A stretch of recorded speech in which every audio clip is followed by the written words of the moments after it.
Эми маселенин негизи Тилекмат Куреновдун өзүндө турат. Албетте ал ага кимдер акча берип, кимдер мынаны айт, мындай кыл деп ай менен күндү убада кылып жүргөндөрүн, артында кимдер турганын ачык айтып, чын айтып, ошол саясатчы чалыштардын баарын тизмектеп, фактыларды коюп берсе, Кыргызстан мамлекетибиз үчүн, туруктуулук үчүн жана албетте өзү үчүн, ата энеси, уул кыздары үчүн туура кадамга барган болот. Жана тергөө албетте бул байланыштарды, схемаларды тактайт жана тийиштүү мыйзамдуу чараларга барары талашсыз. Демек, кызыктын баары алдыда. Жакынкы күндөрү парламентте отурган айрым депутаттардын, мурдагы депутаттардын, мурдагы президенттердин кээ бирлеринин, мурдагы байманап чиновниктердин, кыскасы бир топ экстердин жүзү ачылып, колдоруна кишен салына баштайт. Экстиги жетпей жаткандардын бир тобу эми мыйзам алдында жооп берүүгө туура келет. Экстер эле эмес, Тилекмат Куреновду пайдаланып жүргөн учурдагы бийликтин ар кайсы бутактарында отургандардын дагы жашоосу өзгөрөт. Сыртынан күлүп жайнап, Жапаров менен Ташиев үчүн жанымды беремин деп образга кирип алган уятсыздардын айрым бөлүгүнүн бет каптары сыйрылат жана аларга мыйзам чегинде генерал Ташиев албетте олуттуу чара көрөрү талашсыз. Кандай болгон күндө да айрыкча биздин жаштарыбыз жакшылап билип түшүнүп алышы зарыл болгон нерсе бул. Эч кимди табалап, бирөө камалса анын үстүнөн тебелеп тепсегендин кереги жок. Бул деген жашоо.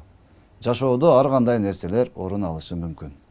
Бирок акылы калчап өлкөнүн улуттук коопсуздугуна, туруктуулугуна, элдин ынтымагына жана биримдигине доо кетире турган ыпылас жолдорго, ошондой ыпылас адамдарга, саясатчы чалыштарга кошулуудан сак болуу зарыл.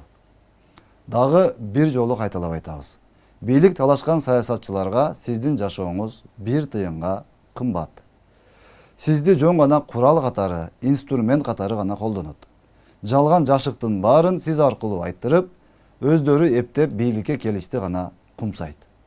Алар бийликке келгенде деле элдин жашоосу дагы, сиздин жашооңуз дагы жыргап кетпейт. Алар бийликте деле болушкан жана барын убакыт өзү көрсөтүп, далилдеп койгон. Баягы эле тууган уругу, дос жары, көңүл жакындары, анан кайсыл бийлик келсе эле жакшылап пакта койгонду мыкты өздөштүргөн, сууга чөкпөс, отко күйбөс, элдер айтып жүргөндөй, саясий сойкулар тобу гана жыргашы мүмкүн. Башкача болбойт. Аларга сиздин дагы, элдин дагы жашоосу кызык эмес. Керек болсо, сиз менен азыр күнү түнү байланышып, андай кыла кал, мындай кыла кал, сен азаматсың, сенде адам жок деп алдап-сулдап интернетке жалган жашыкты чыгартып, жаздырып аткан ошол ишенгендериңиз эртең сизге салам бергенге жарабай калат. Саламыңызга алик алганга дагы жарабай калат. Анан каяктагы эл, каяктагы мамлекет. Андыктан жөн эле кыялдарга батып, өзүңүздү өзүңүз алдап, мен эл үчүн кылып атам деп берилип алып, ошол бийликке жетпей жүргөндөрдүн куралына айланып калуудан сактаныңыз. Ансыз да өлкөбүздө бүгүн элдин камын ойлогон, ошол сиз жана баарыбыз эңсеген элибизге жакшы жашоону алып келели деген аруу тилектин негизинде иштеп аракет кылып жаткан президент Жапаров менен генерал Ташиев турат. Аракеттерин болсо элдин баары көрүп билип турат. Ал эми бийликке келемин дегендер шайлоо жолу менен келе берет. Эл кимди тандаса ошол элди башкарат. Саясий күрөш болсо өзүнүн жолунда элди жалган жашыкка сугаруу менен, жаштарды азгыруу менен, аларды бийликке каршы тукуруп, массалык башаламандык чыгарууда курал катары колдонуу менен эмес, саясий программаларды алып чыгып, мыйзамдын чегинде тынчтык жолу менен, шайлоо жолу менен өлкөбүздүн жашоосу уланышы керек эмеспи? Кыскасы, жаштарыбыз жана элибиз дагы бир ирет саясаттын курмандыгы болуп калбаса экен деген гана тилек.